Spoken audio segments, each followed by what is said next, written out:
Michael Frankel, so good to see you, and good to see everybody out there on another Hospitality Tech Influencers and Innovators podcast. Man, these first two episodes that we did, one with Lee Pillsbury, one with Raj Trivedi, it's so great to see all this incredible feedback we're getting. I think we're making a difference for people out there, Michael. Feels like it to me. And today, Glenn, we come at it in a totally different direction, but an amazing one. Our guest is Rafat Ali, who is the founder and CEO of Skift, which is the largest and most influential business media platform in travel. So it's hotels, but it's travel broadly. Rafat and I know each other about 10 years from almost day one when he started this amazing media company. And what I think he brings, we've had Lee Pillsbury, we've had Raj Trivedi, we've had the owner, we've had the technologist, we've had the investor. Now we have a successful entrepreneur who comes into the industry. He's bought and sold companies before. He's a media maven, and he can tell us all about where the industry is headed from an insider as well as outsider perspective. So let's welcome to the show, Rafat Ali. Rafat, so great to see you. Thanks for joining us here on the Tech Show. So, I've been watching what you guys are up to for many, many years since you started. And if I was to do my whole business all over again, I'd want to be doing what you're doing. But I think I'm too much of a sole proprietor kind of a guy. But I love your content. I love what you're doing with the events. And I love that you're really bringing people together, both on the industry side and those diehard consumers that love our business too. Yeah, well, thank you again. And I'm a huge fan of actually both of you. I've known both of you in various iterations. I know Michael a lot more. He, as he said, he was probably among the first people who latched on to Skift, and I have a affinity for people who understood our value when nobody cared about us.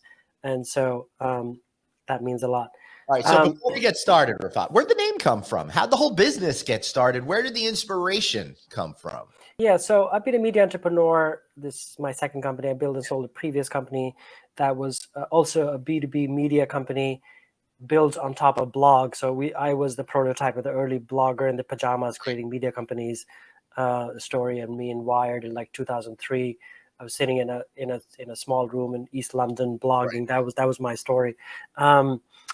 Was a trained journalist. I guess I'm still one, even though I don't write as much for Skift. I'm not in editorial capacity at Skift, but my life has been about picking a sector, going deep into it, right, and hopefully becoming the most influential voice to a smaller set of folks that are typically top level executives in whatever industry. I did that in the media industry. Focused on digital media. That was my first company. I built and sold that to Guardian Media Group out of UK. And then when initially I was going to launch a consumer travel guidebook startup. And this was when the iPad had just come out, with the idea that I would reinvent guidebooks for the touch. Right. Remember when iPad was hot, like when it launched in 2010? Yep. And people were thinking, what would books look like in that era? Right. And as I was researching the industry, started going to industry conferences, just reading the publications, etc., realized there's an opportunity to create, early pitches where like, we want to create the Bloomberg of travel. Mm-hmm. So then let me ask you the simple question: why travel? Right? What attracted you? What brought you into this space? What did you see here as an entrepreneur? I think that I don't know how deep you want to go into this, but in business, media, and different sectors, media, tech, or finance, Web 1.0 wave hit and disrupted the first wave of pre-internet publications.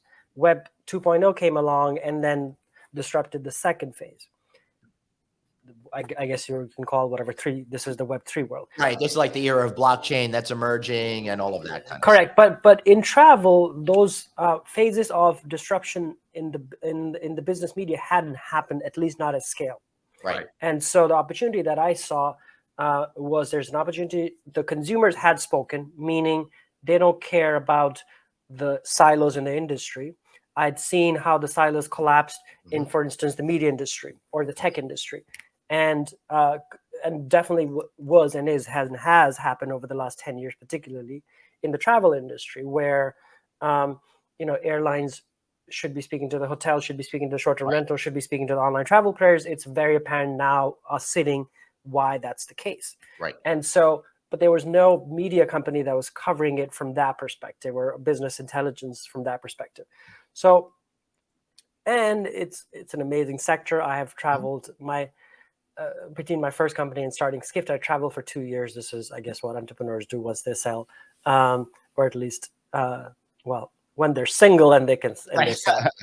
I can't do that now with two boys. No, you have two, right? I love that your profile says, you're founder and CEO of Skift, but exhausted dad of two boys. Exhausted dad of two boys.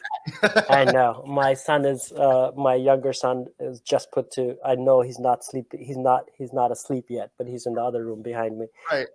Trying to go for his nap. This is like what I was talking to Michael when we last met. But like used to be, they used to fit life in between work. This is pre-pandemic. Now we fit work when we can in between life. It's certainly changed completely, at least for our set of folks. Yeah, I mean, you think about it.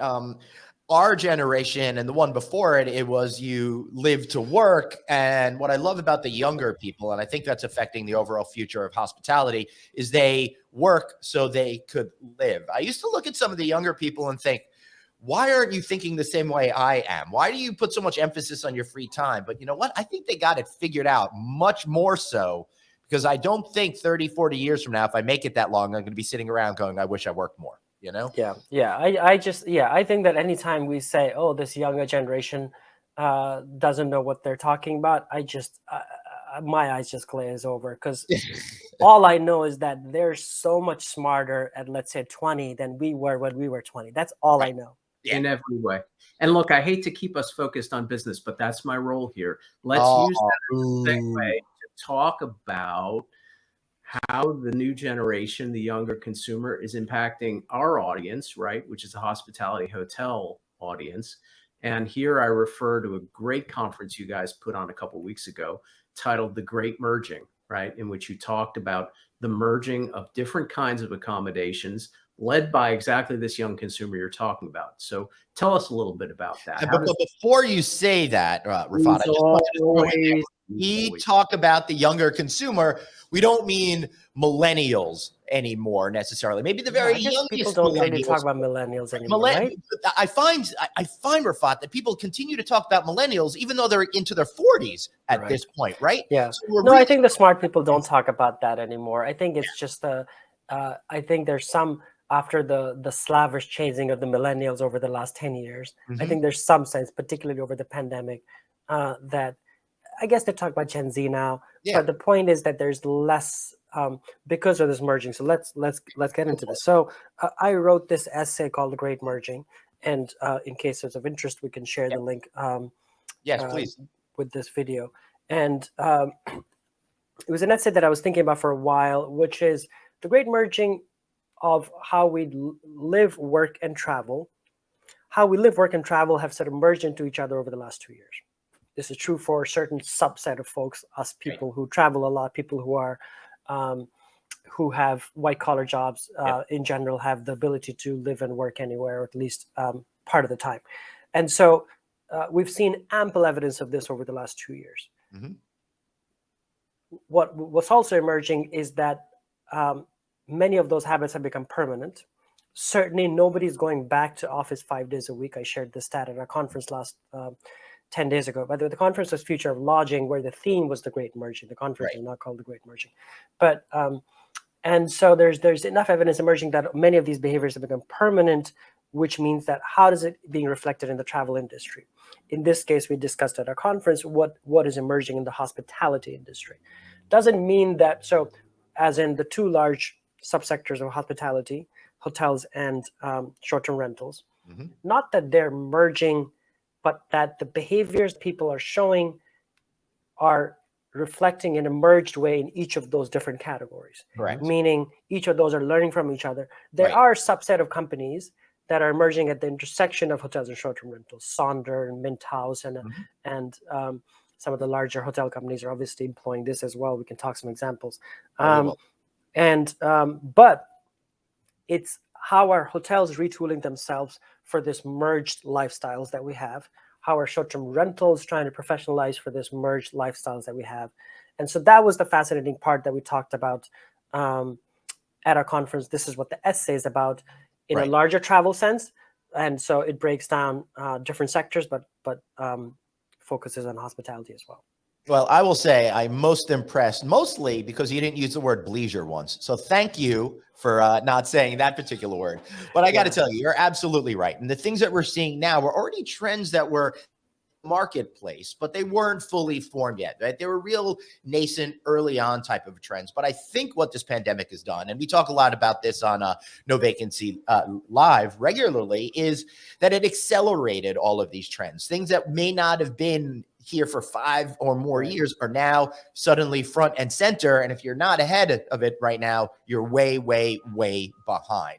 So one of the things that I see is some of the traditional hotel companies are still dancing around the edges of it. They're focused highly on that. You mentioned like Mint House and Lifehouse are really unique in combining technology and residential hospitality type living to create something that we really haven't been experiencing in mass before. How do you see it? Yeah.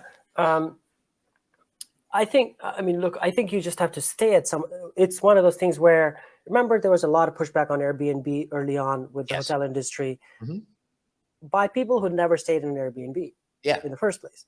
It's when you start staying, whether it's an Airbnb or vacation rental or 20 other companies that are in this space, you get a sense, okay, maybe not all your experiences as you thought it would be, but at least you get a sense of what is emerging here. Right. And my eyes sort of lit up, I'm going to say like about 2 years ago when I first stayed at my first Sonder. Yeah, that's when my eyes lit up too.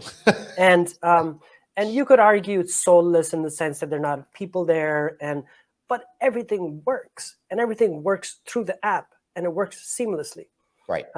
It's a beautifully designed, functional enough. It's not like very ostentatious or anything like that, but everything works through the app. And you say, oh, app, this is 2020, or you're talking about an app, but it's not like an app as in circa 2015 app. It's a very modern, simplistic. Everything works. There's a chat in there, and they're very instantaneous in terms of response. And 9 times out of 10, if you're going to ask, for instance, an early check-in, 9 times out of 10, they usually say yes. Has been my experience. Point is, tech as the center of how hotels are operated seems like what they have figured out, at least from a tech perspective. Money thing, that's a different proposition in terms of they're losing money, etc. That part I'm not that big of an expert, but the same with Lifehouse, the same with Mint House. I've not stayed at any of those, but I've stayed at Mint House. It's really terrific, and I stayed at one in downtown Manhattan in the Wall Street district, and it's fantastic because I got a full size apartment with a kitchen, great workspace, my own bedroom, 2 bathrooms in there. And I felt like I had real delineated places to work and live and just experience what it's like living in the city, as opposed to a lot of traditional hotels where even though they're designed to look like they're of the city, you still feel like you're an observer as opposed to a participant. Yeah, I was in a unnamed Marriott. Well, I guess named them this morning. That was a giant Marriott that all the things that we talk about, the future of travel, break down as soon as you enter their main door. Everything breaks down. Right. It looks like it's a soulless, gray, everything. And so I do think that a lot of hotels are like, for instance, I'm also a fan of, for instance, Citizen M. I'm a big fan because they're obviously a small hotel chain, but they're taking lessons of the room is functional enough. It's comfortable enough. They actually put a bunch of effort in the bed, like the quality of bed is good, but everything else is there in the lobby. They've done a great job with the meeting rooms. We did a meeting in London a couple of months ago, and it was so seamless. Trying to get a meeting room for a small group on demand, if you've done it, is not a trivial task to have that smooth. So I feel like a lot of these smaller hotel groups are the ones that are, because of the smallness of what they have and the fact that they control different aspects of it more tightly than some of the larger chains, they're able to innovate on having a tight, seamless experience. I think that's kind of what people are looking for, tight, seamless experience. So Rafat, you spoke about the consumer perspective, right? This is obviously where the younger generations are leading us, where they want to go. It's where the entrepreneurs, the startups are going. What about the big brands, right? You spoke about you spoke Yeah. about one experience. Are we any closer to seeing the big brands embrace sort of a tech-centric, new generation-centric ethos in how they offer guest experiences? I think so. I mean, it's fashionable to bash the big brands, but I'm not. We are rational players that cover different parts of the industry. They're big for a reason, right? They're big Right. because they've deserved to be there. Um, Accor does a lot of moves that, in hindsight, this is what you were talking about, Glenn. Mm-hmm. Hindsight, post-pandemic, looked like they were brilliant because they were early in co-working, they were early in short-term rentals, they were early in local and hospitality, they were early in all of it. Mm-hmm. Many of those things didn't work out, as in like it didn't work out financially, but they were so early in this. And now in 2022, of course, this seems like the route every hotel company should be doing, should be forward thinking, etc. Now they're doing some other stuff that kind of looks like gimmick. For instance, they're invested in some car company in Europe to do driverless cars. So like, why is a hotel company investing? This seems like a gimmick and just PR crap that they just want to put out there. Right. Probably true right now, but in 5 years from now, 10 years from now, it may not look that. So I would say Accor. I do think Marriott is doing a good job with putting in the Marriott Homes and Villas through loyalty program as their main focus on a conduit for that. Seems like a smart thing. So I do think some of the large players, and now even like this great merging example that this essay that I wrote, it's a long essay, example of Pebblebrook, which is own investor. For one of their lodges, just because they have a large space, meaning like it's a big acreage of where this lodge is, they're beyond the hotel resort. They're putting in an example of this, and the CEO spoke at length in the previous earnings call about what they're trying to do, which is they put in tents and camps and tree houses and all this other stuff in the property, and with an idea that this becomes a template for all of their properties. Yeah. Because consumers are asking for them. Right. I'm glad you brought up, the example of some truly alternative, right, kinds of accommodations. Something you bring, Rafat, I think is a truly global view, right? And it's great to think about the hotel industry in the US, which by default becomes the big brands. Correct. You cover the entire industry worldwide, right? It's London, it's Dubai, it's APAC. Singapore, yeah. Singapore, offices around the world. So globally speaking, kind of what's your take, right? I mean, what has the pandemic done to the experience of hospitality worldwide? Well, I mean, look, the challenges are there. You know this. You talk about this daily as well, Glenn, and you see this, Michael, with your clients as well. Labor is an issue. The number of, the staffing, the service levels have gone down definitely across the board. We did a story called, we did a column about last month on how not luxury is dying, but I forget what the headline was. The point is that the big brand luxury hotels are losing their mystique. Right. And it got so much response on social media, LinkedIn, Twitter, so much response from people who actually run many of these hotels, GMs and others. Exactly, touched the nerve. Yeah. And so I do think some of those problems are there in many parts of the world in terms of staffing and upskilling a lot of them. Middle East, for instance, is, if you want, the center of gravity used to be that used to say that Asia is the future of the world, right. Asia is the future of travel, all the stuff that we all said for the last 10 years. Right. Right now, it's Middle East. It is where all the action is in hospitality, particularly. Just so much money being invested, so many new projects, whether it's Dubai, who's been able to maintain its preeminent position despite tons of competition in the region. Hey guys, sorry to interrupt Glenn here, but you won't believe it. Michael lost his internet service, but don't worry, he'll be back after the rest of this interview with Rafat to give his final thoughts. Stay tuned. All right, so it looks like Michael lost his internet, but thank goodness we didn't lose you, Rafat. So, one of the things that I find interesting is you're talking about all the big brands and how they're trying to react right now. Do you think they have their eyes in the right space right now, or are they still being a little skewed, perhaps because of their age, perhaps because they're just not used to things changing? How are you seeing it overall? Yeah, I mean, look, it's, as I said, I think it's easy to criticize big companies, and certainly we do our share on Skift on many things. But hotels, as you know, people in the industry may obviously know this. People outside don't know is how complex the dance between the brands and the operators and the owners, investors is. So they have to bring all of those folks along. I will say, even the consumers don't even realize that I'm in the Hilton Bloomington today, that this property is not owned by the people that own Hilton, right? Yeah.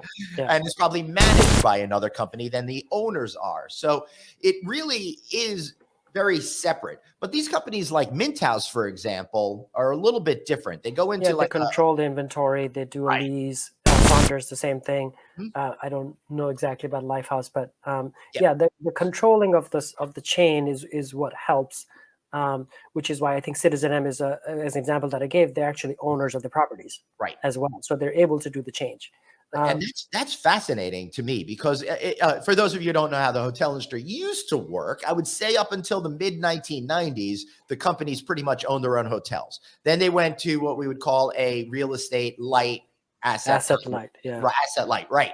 So they did that. And now they're basically, for the most part, pure franchising companies, which is a totally different thing than being an owner and operator of a chain of hotels. So that freed them up to become the giant companies they are, but it could also constrict them when it comes time to be able to make quick forward progress, particularly around this technology issue. Correct. So since this is a tech show, Rafat, let's talk a little bit about how you see technology helping push forward the great merging. So me as a consumer, I can stay in different types of products in different cities around the world for the different reasons that I have, and why the hotel companies need to be able to read my brain to know what I want ahead of time. Yeah, it becomes, we've all talked about big data. I guess nobody talks about big data anymore, right? I get that phrase. I hear less and less because it's just part of our ecosystem. That's right. I don't say machine learning nearly as much anymore. Yeah, it's just part of our ecosystem. Yeah. But I think the value of data and analytics becomes a lot more important because you're not giving overt signals of your stay or the type of stay you want.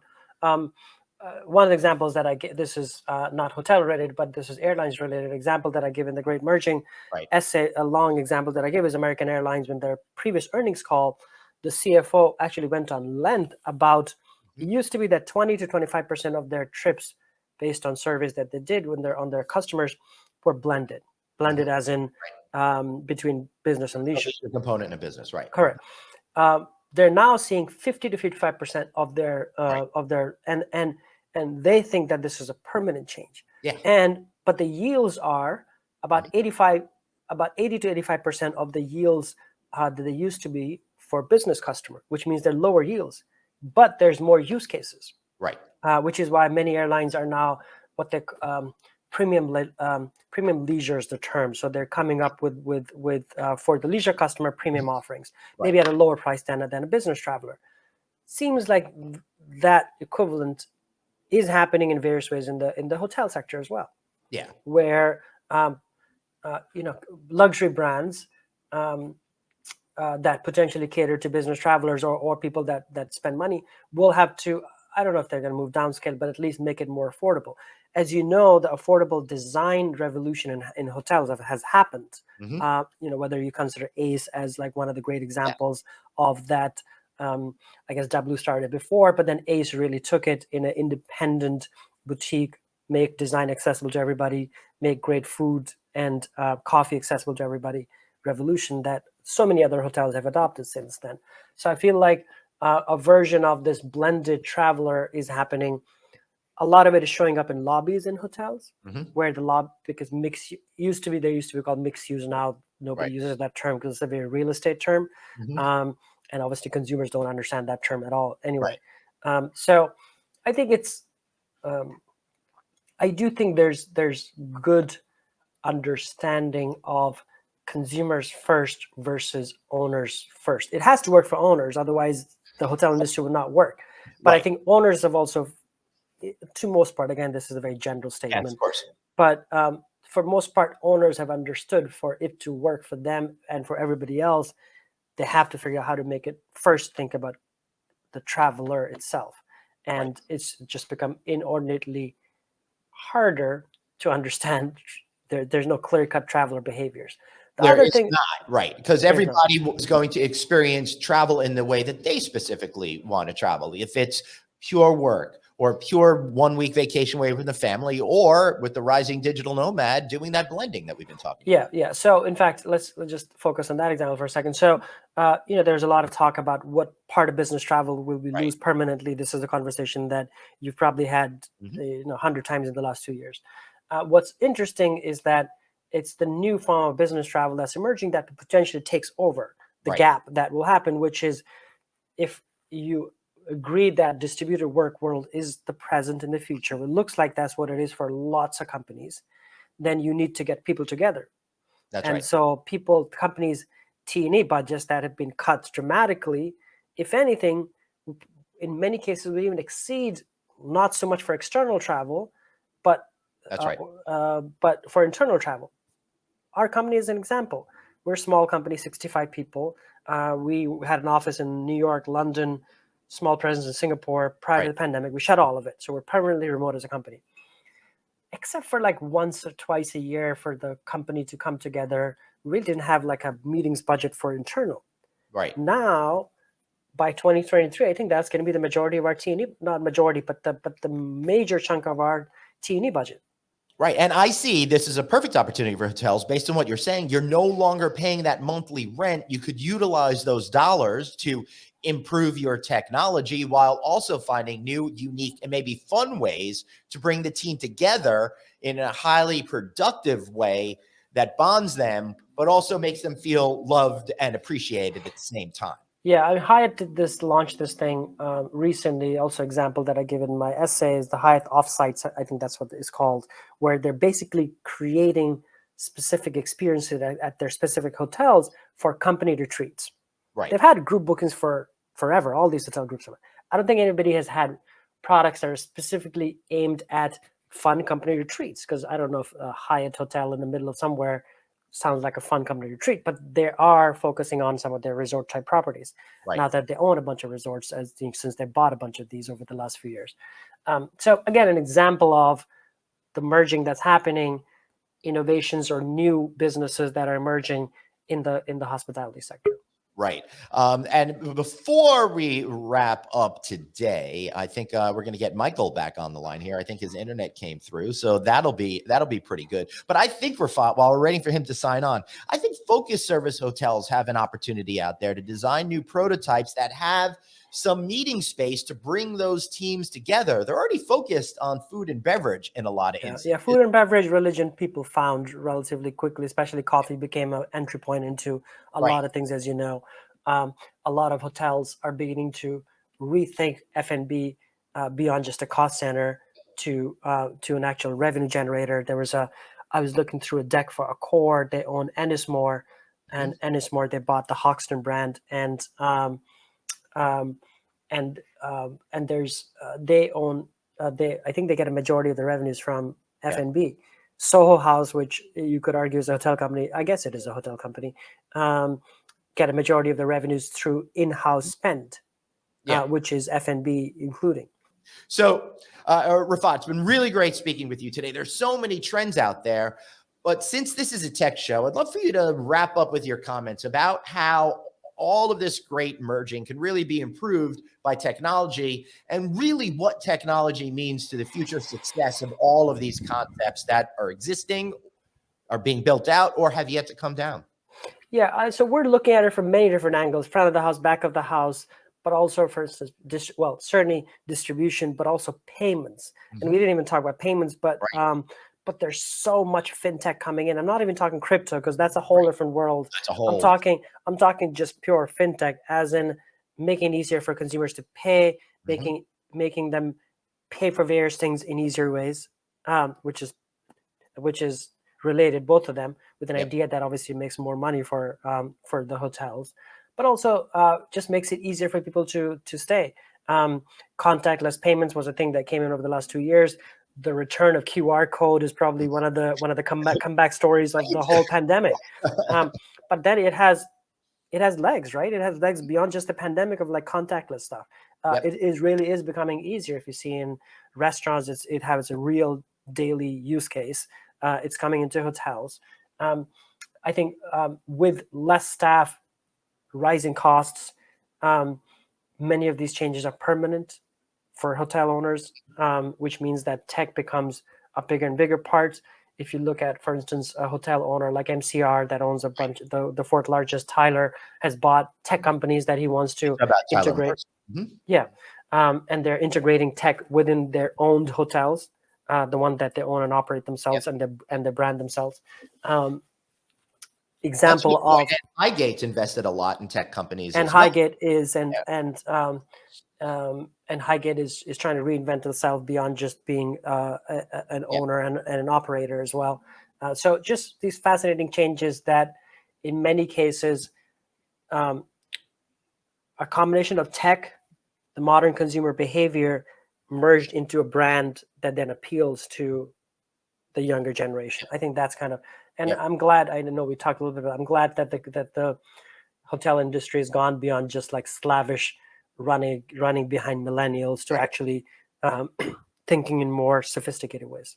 I think you're on to something when you're talking about what MCR and Highgate are doing with buying all of these tech companies. I think for a lot of years, everyone wants to keep that separate, but I think that they realize trying to build all of the puzzle with all these different pieces and have it work seamlessly isn't necessarily going to help them be most successful. Plus, they don't necessarily have as much control over the product. And I think that since we're going to be so dependent on technology, even more so in the future, it's pretty essential for a lot of hotel companies to rethink how they're approaching their tech stack. Yes, definitely. I just think I think the last thing I'll say is that the pandemic, all the pain all of us went through, I think it's the most creative time to be in travel in all possible ways. And we're seeing so much experimentation, so many new companies, so much new tech, all the trends you and I, and we talked about this for the last half an hour, is all accelerated. So how can it not be the most creative time there is in travel? That's right. And, we used to say all the time on No Vacancy Live, in the thick of the COVID, never waste a good crisis. And I'm seeing a lot of hotel companies and a lot of technology companies embracing that ethos and realizing that it's okay to get out there and fail. Just do it like Google says, fail quickly, and then move on to something else. Yep. Indeed. All right. Rafat, how can we learn more about you? How can we find Skift? All that kind of good stuff. Well, I mean, Skift is easy. Skift.com, Skift.com. And I guess LinkedIn would be LinkedIn or Twitter. Twitter, I'm at Rafat. LinkedIn, if you just search for my name, Rafat Ali, you'll find me. It's relatively easy. My email is very easy, ra@skift.com. Beautiful. And please subscribe to the newsletter, keep hearing our stories, all the good stuff. Thank you. Really appreciate you being here so much today. And thanks to all of you for watching another episode of our show. And we'll be back in a couple of weeks with another interview focusing on those affecting the future of hospitality technology. Thanks for joining us. See you soon. In an amazing turnabout of technology, which is what we're here to talk about on this show, my internet vanished about midway through the episode. So you heard Glenn speaking with Rafat, which is good news because they're two close friends, brilliant industry commentators, but you lost me. That's how it goes. Nevertheless, I came back in time to hear most of Rafat's genuine insights about the future of the industry, and genuine they are. What strikes me listening to Rafat speak, and where we've been with Lee Pillsbury and then Raj Trivedi, is the interconnectedness of this space, right? The decision makers, investors, influencers, startups, and really unique companies that are helping the industry move forward. Perhaps no one has a vantage point on that like Rafat Ali, who heads up Skift, and it was a real pleasure to hear his take on where the industry's going. Thanks again for joining us. We'll look forward to seeing you next time on Hotel Tech Innovators and Influencers.